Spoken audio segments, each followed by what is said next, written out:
Ako tayo sa labas ng ating himpilan, pamunuan ng pambansang pulisya, hiniling na pakialaman ang mga karasang nangyayari ngayon, ha? Diyan sa Abra, mayroon daw violence sa Abra. Detalye pala kay Romy Gonzalez, RH41. Romy.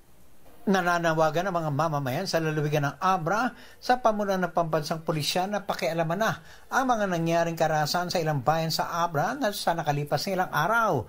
Anila namamayani na ang takot sa mga mamamayan dahil labis na ang mga ginagawang pananakot ng mga tao na tinatawag nilang demonyo.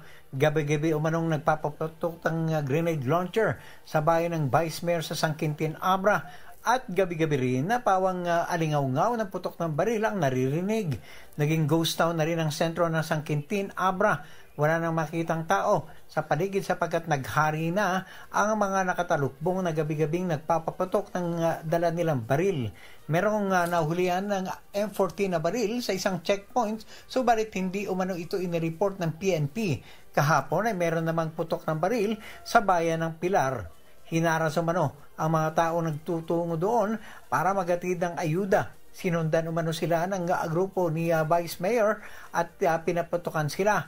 At sa isang barangay sa Lapas, Abra, nagtungo ang grupo ng tumatakbong gobernador para mamahagi ng pamasko. Subalit nang makaalis sila ay pinabalik umano ng mga taonod ang mga pamasko sa utos ng kapitan ng barangay. Samantala, narilib naman ang Provincial Director ng Abra PNP na si Colonel Jeremias Uyawon dahil ay umano nitong sundin ang utos sa kanya ng isang political personality. Ito si Aris 41, Romy Gonzalez para sa DZRH. Una sa Pilipinas, una sa Pilipino. Maraming salamat, Romy. Mga seryosong alegasyon ito ng involvement ng politiko at politika na rin.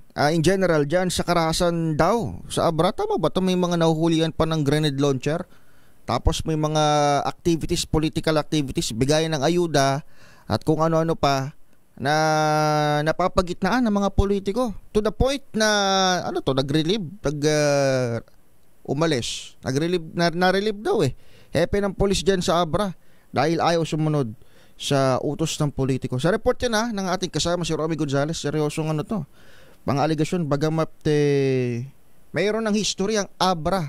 Diba kapag malapit ang eleksyon, talagang isa yan sa mga binabantayan dito sa Luzon. Siguro dapat ma-check ito ng leadership ng PNP.